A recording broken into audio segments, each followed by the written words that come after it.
Hello, Freedom Giants. I greet you all, and today I want to outline certain things that we must all assess as Freedom Giants to be able to know which political party we should vote for during elections. In every political anatomy of every country, there are certain criteria we must look at to be able to know whether the government is operating effectively, functioning effectively, or behaving adversely.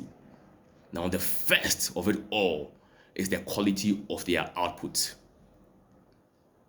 When we have governments that come into power and have policies like free university fees, whereby each student in a public university has no fees to pay, that is a very big project and that must be celebrated and be praised. That is a very tremendous project as compared to policies that lead to water, pure water, or sachet water cost being distributed by maybe 0.00004%. No, we must look at the quality of outputs that are being catered for in a government and of office. We must look at all of these things.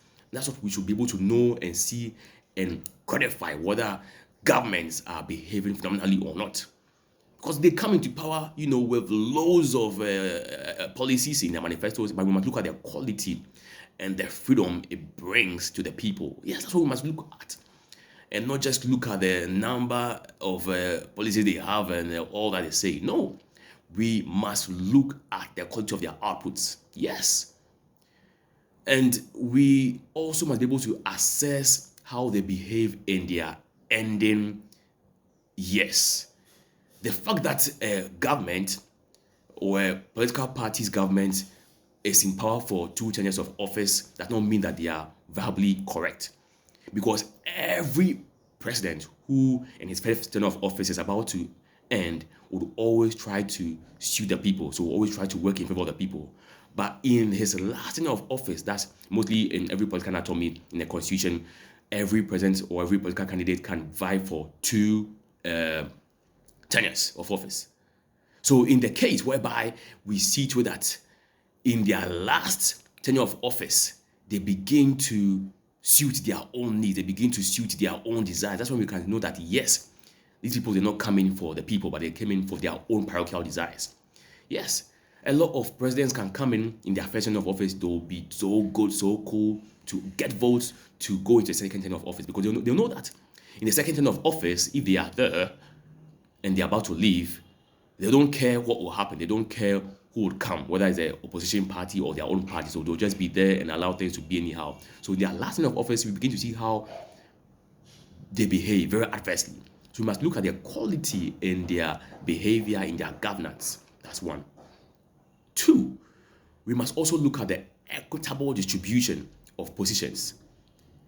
In a democratic government, it's not only supposed to be in a situation whereby various functions are also in the favor of the whole people, but we must also see various appointments and positions being meted out to people in other parties also in the government. So in the government, we must also have different political parties being ministers in the executive. Yes, we must see both the young and the old being taking various appointments. We must see a fair distribution. That's how we can see that indeed there is a wholesome and fair change because each person sees things from a particular perspective, which is matured. And they must all be given that fair note to be able to look at things and behave and give in towards their nation's agenda. 3, whenever we see corruption, it means the country is behaving poorly. We must be able to look at all of these. People who come to power and they start to behave anyhow, they start to behave for their own desires, you begin to see that now they are squandering money. We see that supposed to be for developmental projects, they begin to use it for their own needs, for their cater for their own families, who are being kleptocratical, are governments that must be taken off power immediately. We must fight for the freedom of our countries. So wherever we see that indeed there is insufficiency in relation to their manifestos, in relation to what they claim for, and we now begin to see that indeed how the nation is supposed to be accelerating, the consistency in which it's supposed to be accelerating, when you look at things, it's not reflecting, we must be able to cause a change. Yes, because every country, whether in Europe, in Africa, wherever we are, they always have enough to be able to care for them for themselves. They always have strengths. It could be their natural resources, it could be their labor, their capital, and all of that. And it must be used for the gains of the people. But whereby you don't see any positive reflection, then it means that there is corruption in the system, and all these things must be catered for. So as freedom giants, let's open our eyes and be able to assess critically whether candidates are performing viably or not, and let's know who to vote for during elections. Let's make it happen. Let's revolutionize the global anatomy. Let's transform the global anatomy. Let's change the global anatomy. Let's be the pace setters. Let's make it happen. Freedom, liberty.